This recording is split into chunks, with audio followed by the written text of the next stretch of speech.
नमस्कार, RN TV national में आपका स्वागत है और मैं हूं आपके साथ सुमन पाल। बुलेटिन की शुरुआत करते हैं बड़ी खबरों के साथ। मुख्यमंत्री मोहन यादव ने बरही में आयोजित कृषि महोत्सव के दौरान एक रोड शो किया और इस दौरान ही आपको बता दें, रोड शो के दौरान ही मुख्यमंत्री ने कटनी जिले के विकास के लिए 243 करोड़ रुपए की नई परियोजनाओं की घोषणा की है। मुख्यमंत्री ने अपने संबोधन में कहा कि राज्य सरकार किसानों और ग्रामीण विकास को प्राथमिकता दे रही है। उन्होंने कहा कि ये निवेश जिले के कृषि, सड़क, स्वास्थ्य और शिक्षा क्षेत्रों में विकास को गति देगा।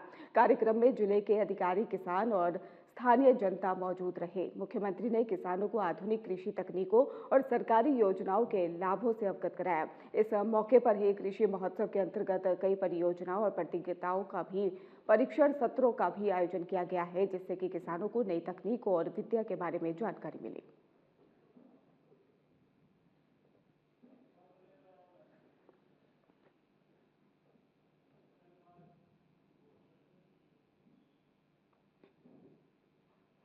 कटनी जिले के बरही में मुख्यमंत्री डॉक्टर मोहन यादव के मुख्य आतिथ्य में कृषि महोत्सव का आयोजन किया गया। इस अवसर पर कृषि से जुड़े नवीनतम तकनीकों, उपकरणों और बीजों फसलों के प्रदर्शन भी किए गए। आपको बता दें, मुख्यमंत्री ने किसानों को संबोधित करते हुए कृषि क्षेत्र में आत्मनिर्भरता, नई तकनीकों के उपयोग और जोर पर दिया है और कार्यक्रम में जिला प्रशासन और कृषि विभाग के अधिकारी मौजूद रहे। मुख्यमंत्री ने कहा कि राज्य सरकार किसानों के लिए हर संभव सहायता प्रदान कर रही है और हर क्षेत्र में ही महोत्सव किसान को नवीनतम कृषि विद्या और अवगत कराने में मदद करते हैं। इस अवसर पर किसानों के लिए कई परीक्षण सत्र और कृषि संबंधी प्रतियोगिताओं का भी आयोजन किया गया। कार्यक्रम का उद्देश्य किसानों को आधुनिक कृषि तकनीकों और सरकारी योजनाओं से जोड़ना बताया गया।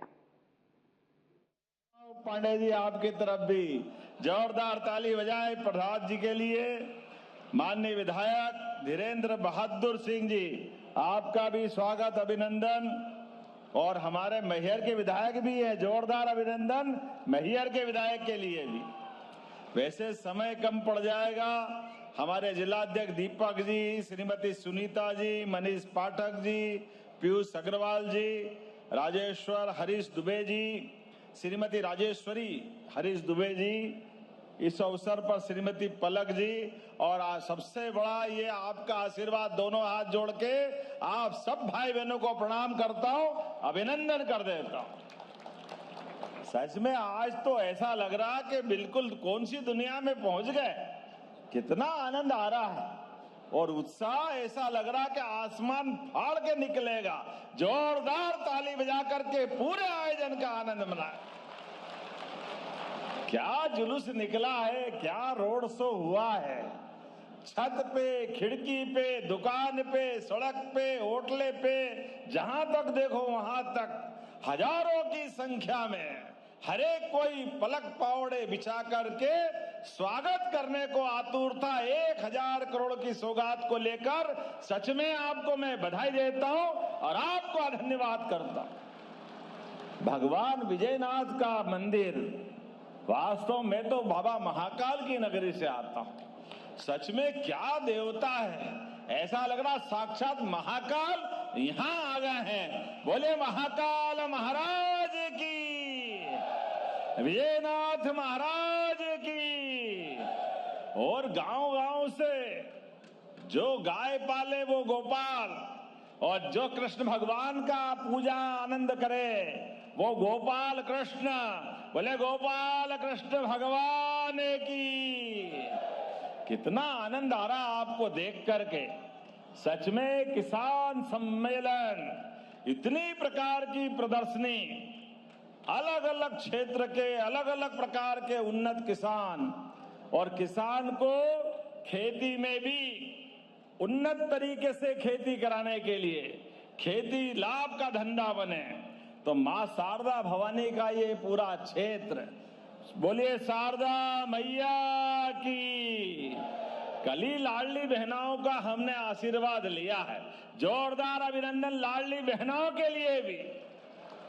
1850 करोड़ से ज्यादा की राशि लाडली बहनों के हाथे में दी है।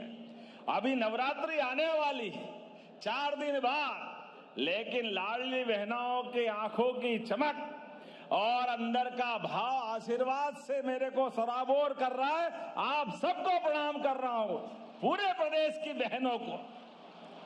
1 करोड़ 25 लाख 27,000 बहनों का आशीर्वाद हमारी सरकार को मिल रहा है।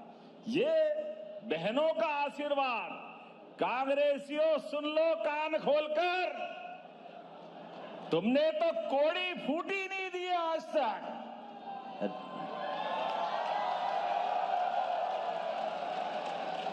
और बेशरम कैसे बड़े बड़े मुंह से बोलते हैं।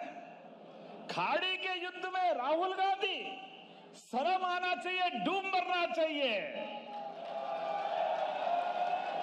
जब देश की सीमाओं पर दुनिया के संकट की आहट होती दिखाई देती है तो ये फर्ज बनता है लोकतंत्र का। स्वर्गीय अटल बिहारी वाजपेयी जी का जोरदार अभिनंदन करें, स्वर्गीय अटल बिहारी वाजपेयी जी का। ये हमसे सीखो प्रतिपक्ष की भूमिका भी। प्रतिपक्ष का नेता कैसा होता है। हमारी सरकार नहीं थी, पते नहीं थे, फिर भी कांग्रेस की सरकार थी, लेकिन जब भी जरूरत पड़ी देश के अंदर और बाहर, जब संकट आया दुनिया पर, तो पक्ष विपक्ष ने इकट्ठा होकर के एक साथ लोकतंत्र की रक्षा की और एक साथ बोला भारत माता की। और ये राहुल गांधी, ये मूंग और मसूर की दाल भी शर्मा जाए इसके आगे तो क्या, कैसे मुंह से बोलते हैं, कितना गंदा बोलते हैं। अब आप बताओ, खाड़ी युद्ध में हमारी सरकार, माननीय प्रधानमंत्री जी पूरे देश के लोगों का ध्यान रखते हुए, और जब जब भी संकट आया दुनिया के किसी देश में भी, तो भारत के प्रधानमंत्री ने अपने प्रयास से सबसे पहले अपने बच्चों को और भारत के हितों को सुरक्षित रखा है। जोरदार अभिनंदन करें। हर बार, चाहे रूस यूक्रेन युद्ध हो, चाहे कोई और संकट हो, और आनंद तो तब आया जब ईरान के साथ चलने वाले इजराइल अमेरिका के युद्ध में भी हमारे जहाज केवल भारत का झंडा लगा करके शान के साथ आ रहा है। जोरदार अभिनंदन। ये है अटल हमारे प्रधानमंत्री जी के काम करने का तरीका। दुनिया देख रही आश्चर्य से, लेकिन ये पता नहीं, मुंह से बोलो तो भी खराब लगेगा, जब देखो तब उल्टी बात। और कितना झूठ बोलते हैं, कहां से बोलते हैं। अरे ये किसान भाई बहन बैठे हैं, मैं गर्व के साथ कह सकता हूं, ये दिन में लाइट जल रही है। कांग्रेस के जमाने में रात में नहीं मिलती थी, रात में सबको मालूम है कांग्रेसियों के टाइम क्या हाल होता था। 1 लाख एकड़ सिंचाई का रकबा अब यहां होने वाला है। कांग्रेस ने 55 साल तक सरकार चलाई, केवल 7.5 लाख हेक्टेयर सिंचाई का रकबा था। 1956 में जो गेहूं 90, 95, 100 रुपए के आसपास था, वो 55 साल में केवल 400 रुपए भाव बढ़ के 450, 500, 400 का मिल रहा था। 55 साल में केवल 400 रुपए कुंटल भाव बढ़े। मुझे गर्व है हमारी साध्वी उमा भारती, बाबूलाल जी गौर, शिवराज सिंह चौहान और हमारी सरकार में 2625 रुपए कुंटल गेहूं खरीदेंगे। ये है सरकार, और ये है किसानों के प्रति काम करने का तरीका। 20 साल में 2000 रुपए कुंटल बढ़ाए, और सिंचाई का रकबा केवल 2 साल में इनने 55 साल में 7.5 लाख हेक्टेयर किया, और हमने 2 साल में 10 लाख हेक्टेयर से ज्यादा बढ़ा दिया। यह है किसानों के प्रति काम करने का तरीका। और 1000 से लाडली बहनाओं की यात्रा प्रारंभ हुई थी, और हमने जब घोषणा की, ये सारे कांग्रेसी चिल्ला रहे थे ये झूठ है, देंगे नहीं, कहां से लाएंगे, सरकार कंगाल है, ये चलेगा नहीं, केवल चुनाव की बात कर रहा है। अरे कांग्रेसियों, कान खोल के सुन लो और आंख फाड़ के देख लो, 52,000 करोड़ की राशि अभी तक बहनों को पहुंचा चुके। 52,000 करोड़ की आस 34 किस्त में, वो 2 साल बाद, 2 महीने बाद 3 साल पूरे हो जाएंगे। और तुम्हारी छाती पे ऐसे ही यह सांप लौटता रहेगा और हमारी बहनों को हम रक्षाबंधन मनाते रहेंगे। राखी तो साल में एक बार आती है, लेकिन बहनों के घर में हर महीने रक्षाबंधन मनाने का आनंद हमारी सरकार मनाती है। इस बात का मुझे खुशी है और आनंद है। और बहन ने, ये किसान भाई भी बैठे हैं, 6,000 माननीय नरेंद्र मोदी जी के लिए जोरदार ताली बजाए, यशस्वी प्रधानमंत्री के लिए। और 6,000 हमारी सरकार हर साल, ये किसान भाई हाथ खड़े करो जिनको पैसे मिलते किसान सम्मान निधि के। आप बताओ कितनी बड़ी संख्या में किसानों को पहली बार किसान सम्मान निधि अगर मिली है तो भाजपा की सरकार में मिली है। दोनों हाथ जोड़ के आपको भी बधाई देता हूं, सभी भाई बहनों को। और कलेक्टर सुन लेना, कोई भी किसान अभी भी बचाओ, अगर योग्य है, किसान सम्मान निधि के लायक है, तो किसान सम्मान निधि का नाम उसका जरूर जोड़ना, ये हमारा कमिटमेंट है। चाहे किसान हो, लाडली बहना हो, हर वर्ग के कल्याण के लिए। और जहां मैं बात कर रहा हूं, ये तो कटनी का क्षेत्र है। परमात्मा की विशेष कृपा इस क्षेत्र में है। हर तरफ सोना उगलती धरती, सोने की फसल जैसा आपका आशीर्वाद। इसीलिए हमने निर्णय किया है, चाहे जो करना पड़े, प्रत्येक गांव तक सिंचाई का रकबा बढ़ाएंगे, प्रत्येक गांव तक। और आगे बढ़ते हुए अब नया समय सीजन जब खेती का आएगा तो रात में नहीं, दिन में लाइट मिलेगी किसान को। दिन में जोरदार बधाई दे रहा हूं आप सबको। रात में लाइट देते हैं, सांप आ जाता, बिच्छू काट लेता, कहीं कीचड़ में परेशानी आ जाती है, जाने अनजाने कितने कष्ट होते हैं। दिन में शान के साथ खेती करो और सूर्योदय के साथ अपना मेहनत का काम चालू, और सूर्यास्त पहले घर आ जाओ। आप भी सुरक्षित, सरकार भी आपके साथ खड़ी है, ये हमारा संकल्प है। किसानों की जिंदगी में जितना अच्छा हो सकता है वो हम सब करने को तैयार है। अब तो किसान के बच्चे भी सांदीपनी विद्यालय, क्या आनंद आता है, कितने भव्य भवन। जोरदार अभिनंदन करें ये हमारे अपने उस बच्चों के लिए। प्राइवेट स्कूल वाले भी शर्मा जाए, इतने बड़े बड़े भवन आपके यहाँ दे रहे हैं, आज यहाँ भी लोकार्पण कर रहे हैं। जोरदार ताली बजाए अपने सांदीपनी विद्यालय के लिए। ऐसे में ये मां शारदा का इलाका है। मां शारदा की कृपा से, सरस्वती जी के आशीर्वाद से बच्चे पढ़े लिखे आगे बढ़े, लेकिन हष्ट पुष्ट भी होना चाहिए। सांदीपनी आश्रम की बात कर रहे हैं तो भगवान कृष्ण का काल याद आता है, और भगवान कृष्ण का आता तो सुदामा का भी आता है। हमारा वो भगवान का समय जब भगवान ने दूध की ताकत से कंस को घर में मुक्के से घुस के मार करके काम तमाम कर दिया था। ये दूध की ताकत, दूध और दही से इस देश की पहचान हजारों साल से है। इसलिए दूध का उत्पादन भी हम बढ़ा रहे हैं। 9% से दूध हमारे देश में, मध्य प्रदेश में अपनी यात्रा प्रारंभ कर रहा है। आने वाले सरकार के 28 तक हम 20% तक दूध उत्पादन करेंगे, 20% तक। मध्य प्रदेश के मुख्यमंत्री मोहन यादव ने कांग्रेस सांसद और लोकसभा में नेता प्रतिपक्ष राहुल गांधी द्वारा प्रधानमंत्री के लिए इस्तेमाल की गई भाषा की कड़ी निंदा की है।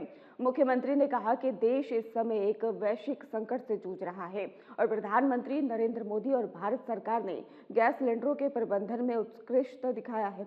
और इसके साथ मुख्यमंत्री मोहन यादव ने कहा कि इस परिस्थिति में कांग्रेस के नेता केवल साजिशें रचने में लगे हैं और यही कारण है कि सत्ता से बाहर है। उन्होंने अपने बयान में भी स्पष्ट किया कि ऐसी भाषा और आरोपों से ही राजनीतिक जिम्मेदारी निभाने वाले नेताओं की भूमिका पर सवाल उठता है। इस दौरान ही उन्होंने जनता से अपील की है कि संकट के समय देश हित को प्राथमिकता दी जानी चाहिए और राजनीतिक बयानबाजी से बचना चाहिए। इसराइल युद्ध से वैश्विक हालत जिस प्रकार के हैं और ऐसे माहौल में जब हमारे एशिया के नज़दीक इस प्रकार की घटना घट रही है, दुनिया के सबसे बड़े लोकतांत्रिक देश के सबसे बड़े पद पे आसीन यशस्वी प्रधानमंत्री के लिए भी जिस प्रकार से हल्की भाषा राहुल गांधी बोलते हैं, मैं उनकी निंदा करता हूं। और जब पूरा देश इस वैश्विक हालात से जूझ रहा है, ऐसे में गैस सिलेंडर को लेकर के जितने अच्छे प्रबंधन माननीय मोदी जी, माननीय भारत सरकार कर रही है कि आज उतनी चुनौती के बीच में जहाज तेल के निकाल के लाना, सुव्यवस्था स्थापित करना, ऐसे में कांग्रेस और कांग्रेस के नेता जिस प्रकार का ये षड्यंत्र कर रहे हैं, जनता सब जानती है और इसी कारण से ये लगातार सत्ता से दूर भी है। लेकिन ऐसे गैर जवाबदारी पूर्ण व्यवहार के लिए मैं इनकी निंदा करता हूं और उम्मीद करता हूं कि नेता प्रतिपक्ष को ये अपनी वर्तमान की हकीकत सच्चाई समझ में आएगी कि जनता आज के माहौल में पक्ष विपक्ष की भावना के बजाय जनता को एकजुट रखते हुए हमारे इस वर्तमान के समय के आधार पर जनता की अंदर डर की भावना को समाप्त करे। राज्य में भी, मध्य प्रदेश के अंदर भी कांग्रेस गैर जिम्मेदार व्यवहार कर रही है और देश के अंदर भी कर रही है। मैं पुनः कठोर शब्दों में इनकी निंदा। सीहोर जिले में विकास कार्यों की समीक्षा के लिए दिशा समिति की बैठक हुई है। विधायक करण और अधिकारियों ने प्रधानमंत्री आवास योजना, ग्राम सड़क योजना और ग्रामीण विकास पर भी चर्चा की है। निर्णय लिया गया है कि जमीन या फिर पट्टे के अभाव में किसी गरीब को अपात्र नहीं माना जाएगा। आवश्यक पट्टे और आबादी भूमि उपलब्ध कराई जाएगी ताकि हर जरूरतमंद अपना घर बना सके। बैठक में राष्ट्रीय राजमार्ग, वन और शहरी ग्रामीण विकास से जुड़े मुद्दों पर भी दिशा निर्देश दिए गए।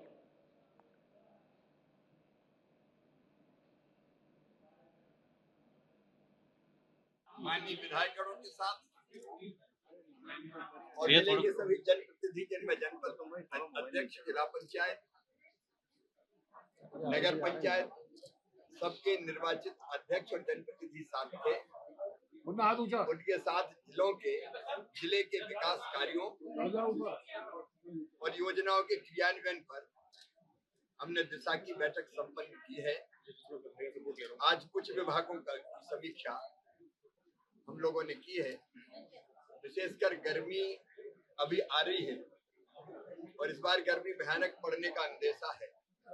ऐसी परिस्थितियों में पीने के पानी की कोई दिक्कत ना हो, इसके लिए ढंग से कार्य योजना बने, इस पर चर्चा हुई है। खेती के कुछ विषयों पर चर्चा हुई है। प्रधानमंत्री ग्राम सड़क योजना, मनरेगा, विकसित भारत जी राम जी, जो नई योजना आने वाली वो अद्भुत है गांव के संपूर्ण विकास के लिए, उस पर भी हमने चर्चा की है। और उसके अतिरिक्त चाहे वो एनएच के मामले हों और चाहे ज्वलंत मामले वन विभाग के हों या ग्रामीण विकास के, उन सब पर, शहरी विकास पर भी, विशेषकर प्रधानमंत्री आवास योजना में कई गरीब अपात्र घोषित करने की श्रेणी में आ गए हैं। आज हमने चर्चा की कि गरीब को अपात्र नहीं करना, अगर उसके पास पट्टे नहीं है तो पट्टे देने की कोशिश होनी चाहिए। इतना हक तो गरीब को भी है कि रहने की जमीन तो उसके पास हो। भगवान ने ये धरती सबके लिए बनाई है, गरीबों के लिए भी बनाई है। इतनी जमीन तो दे दो जिसको वो अपना घर बनाकर रह सके। आज एक योजना बनाई है कि फिर ऐसे गरीबों को अपात्र नहीं करेंगे, कोशिश करेंगे कि उनको पट्टे प्रदान करें, धारणाधिकार।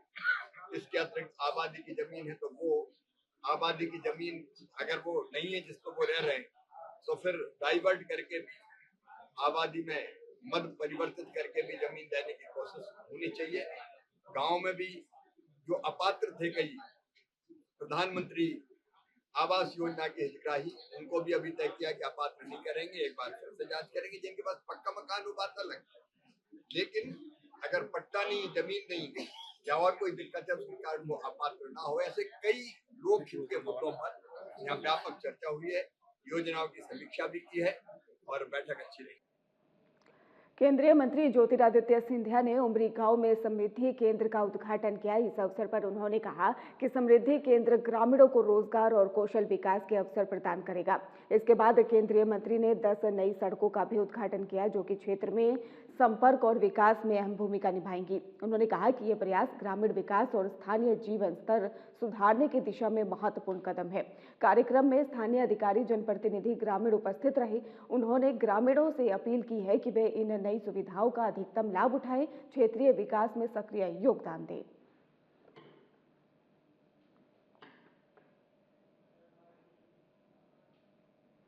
राज्य में जारी तेज गर्मी के बीच में मौसम ने अचानक से बदलाव के संकेत दे दिए हैं। मौसम विभाग ने चेतावनी जारी करते हुए कहा कि कुछ जिलों में तेज हवाओं, आंधी और हल्की बारिश की भी संभावना है।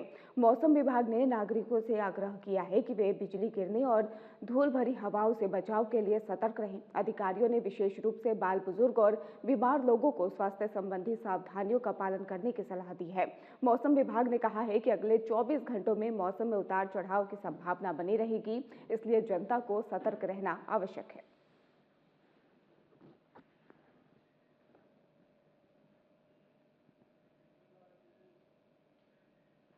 उज्जैन के प्रसिद्ध महाकालेश्वर मंदिर में भस्म आरती का आयोजन किया गया। मंदिर में श्रद्धालुओं की भारी भीड़ नजर आई है, जिन्होंने आरती में भाग लेकर भगवान महाकाल की उपासना की है। इस अवसर पर मंदिर परिसर में विशेष रूप से विधि विधान और मंत्रोच्चार के साथ में भस्म आरती संपन्न हुई। श्रद्धालुओं ने भगवान महाकाल से सुख, शांति, परिवार की सुरक्षा की कामना की। मंदिर प्रशासन ने बताया कि भस्म आरती को प्रत्येक बुधवार और महाशिवरात्रि जैसे विशेष अवसरों पर विशेष रूप से आयोजित किया जाता है। स्थानीय प्रशासन और मंदिर प्रबंधन ने सुरक्षा और भीड़ नियंत्रण के लिए आवश्यक प्रबंध किए।